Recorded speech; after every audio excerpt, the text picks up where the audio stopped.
only 33% of adults worldwide are considered financially literate. That's a whopping 35.5 billion people who lack even a basic understanding of financial concepts. Now, some of the reasons behind this may be fairly obvious, but as someone raised in the UK, I can definitely say that my time at school and university didn't prepare me with a good understanding of financial concepts. In the age of the internet, there's no shortage of information, but that in itself is a huge problem. Where do you start?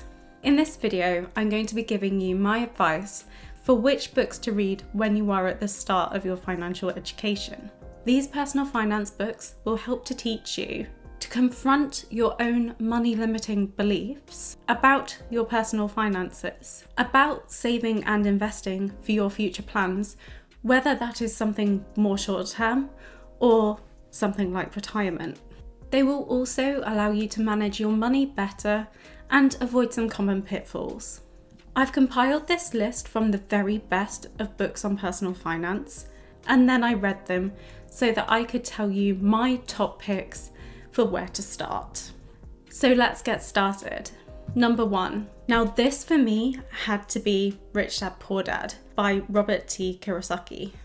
Not only is it one of the most popular books on personal finance of all time, it's also Amazon's #1 bestseller in personal finance. And it happens to be the first book that I read when I was looking to learn more about the topic. This book is for anyone who is looking to get out of the rat race. The signature style of this book makes it quite unique. It's somewhere between an autobiography and advice, which means that it is immediately accessible. You'll follow Robert as he shares his experiences with his own father, a highly educated government employee who worked very hard but saw very little financial reward, and that of his best friend's father, Rich Dad, who rose from humble beginnings to create a lucrative business. Like many of our own parents, Robert's dad told him to go to school, study hard, and find a good job, while Rich Dad gave the boys a series of tasks which helped them to understand money and to work creatively for it. The conversational narrative allows you to follow lessons from Rich Dad as Robert does them, which means that the book has an almost step-by-step approach, and it makes these complex financial subjects much easier to understand. As a bonus, each chapter also ends with a study session, which reviews the material and poses some questions for the reader to answer, and hopefully ingrains this principle into your mind. The lessons from this book include that in companies, others tend to take the reward for your hard work, while you struggle to even get a pay increase. That the rich don't have to work for their money, because their money's working for them. To assess where you are, work out where you want to go, set goals to achieve this, and then to build the financial education to achieve them. To educate yourself about finances, including assets and liabilities, and then work out what to invest in. And finally, to stay ahead of the legal system and only pay the tax you need to. The key takeaway from this book for me was the idea that financial education is not something that is broadly taught within society, and many children are never taught about saving and investing, and if they are, it's taught by their parents who may have a limited understanding themselves. And as a result of this, it means the vast majority of the population are completely clueless about things like compound interest, which could make a huge difference to their lives and their decisions. Robert T. Kiyosaki is an American investor and businessman who is worth over $100 million. He is the creator of the Rich Dad brand, which includes books, merchandise, and games. If you're looking for a game that will teach you more about finances, I highly recommend his game Cash Flow. Number 2, The Psychology of Money by Morgan Housel. This book is another must-read on personal finance and is second on my list because it's for anyone who is looking to understand and change their money limiting beliefs. So, unlike other books within this genre, this book delves into the psychology of money and how your beliefs can affect your decisions around money. This title is definitely not about how to invest. Instead, it presents short stories for how the reader can combat any internal biases. For instance, a lot of decisions aren't rational, but they do make sense. Like buying a lottery ticket. You know the chances of winning are incredibly low, but the thought that maybe you could win sways you to spend the money.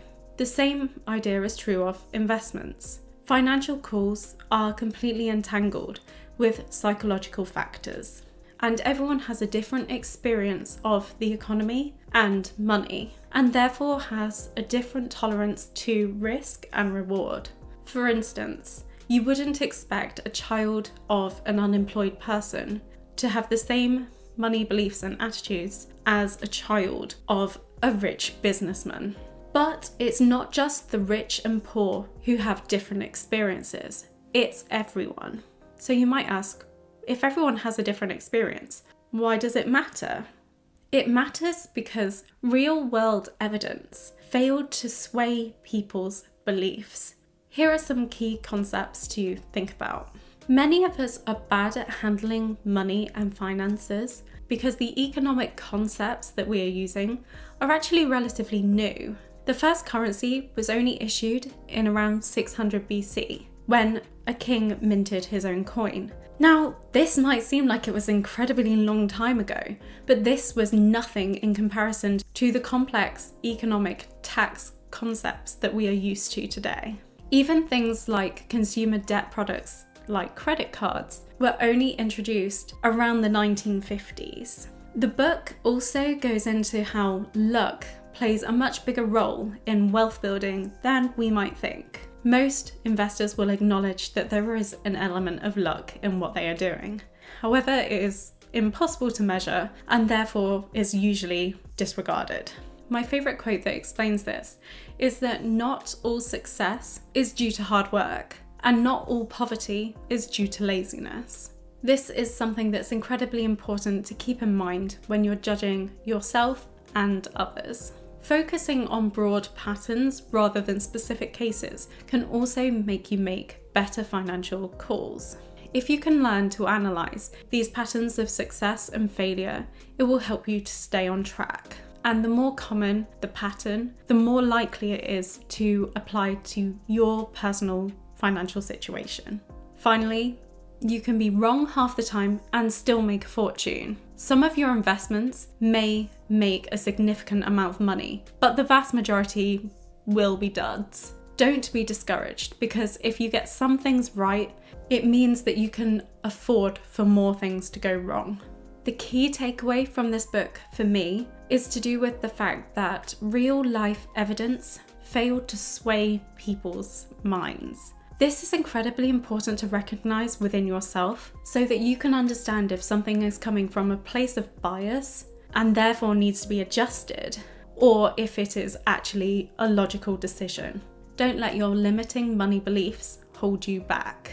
Morgan Housel is a partner at the Collaborative Fund and is also a financial journalist. Number 3, Think and Grow Rich by Napoleon Hill. This book was actually written in 1937, but the philosophy of positive thinking and actionable steps to achieve wealth are still relevant and could be potentially life-changing today. This book is for anyone who wants to learn the secrets of successful people. This book, unlike others on my list, actually looks at the methods used by 500 of the most successful people in Napoleon Hill's time, from politicians to investors and captains of industry. But this book is not just about money, it's about a way of life. The aim of the book is to explain not just why these people achieved great success, but to give you actionable steps about how you can achieve this yourself. Napoleon Hill attempts to explain how you can transform your goals into a reality through a process of visualization and goal setting and planning. Some of the key ideas explored within the book include honestly analysing yourself with a critical eye. Noting all of your strengths and weaknesses is not designed to make you feel bad. It's about avoiding any common problems which could be associated with your weakest points. To succeed, you must have an unwavering faith in yourself. Hill thinks that you can achieve this through auto-suggestion. This is where you think about your goals and visualize yourself achieving them, which makes it more likely. Knowledge is power, and it makes it easier to achieve your aims. Knowing where you can find the right knowledge and experience is essential. Goal setting and planning are key. For this step, you need to know what you want, the steps it takes to get there, give yourself a timeline to achieve this in, and know what you are prepared to do to achieve this. Finally, surround yourself by smart people. Being part of a community where you can share your ideas, experiences, and skills means that you can achieve things that would not have been possible alone. The key takeaway from this book for me is the idea that wealth is usually because of some key skills and traits, and these are things that can be learned. Napoleon Hill was an American writer and journalist. He was also the advisor to President Franklin D. Roosevelt. Number 4, The One-Page Financial Plan by Carl Richards. This is number 4 on my list because it's perfect for beginners and is an easy way to plan for how to get yourself out of debt and start you on your financial journey. The One-Page Financial Plan is designed to take the mystery out of how to manage your personal finances and give you a simple way to be smart about your money. It does this by helping you to create a one-page financial plan to fulfill your wants and needs, which ultimately takes the stress out of your life. The key ideas discussed in this book are to figure out what your financial goals are and how to get there. The book will ask you why money is important to you. It does this so it can aid in creating a plan that is truly what you want to achieve. People wanting to spend more time with their families is going to be different to someone that wants to save to go on once in a lifetime trip around the world. It will help you understand your current situation by knowing where your money is coming from and where you are likely to spend it. It will also work out what your net worth is. It also explains how to budget well. This involves tracking how you're spending and then adjusting it accordingly if this is not in line with your goals. It also goes into how to set goals and how to fine-tune these. There is also a key focus on making these goals flexible and attainable. After all, things can dramatically change from completely unforeseen circumstances. If you are currently in debt, the book will also give you a plan to resolve this. It will teach you how to pay off high-interest debts first, and it will encourage you to think about paying off your debts as a long-term investment in your financial future. At the end, the book then goes into investments, particularly how to diversify them to mitigate any risks.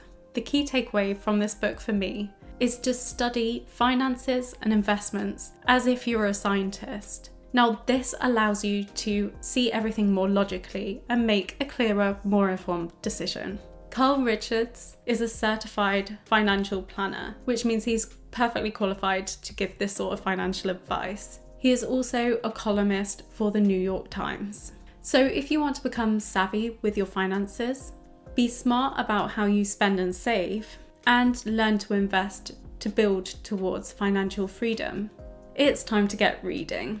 Hopefully these 4 book suggestions will help you on your way.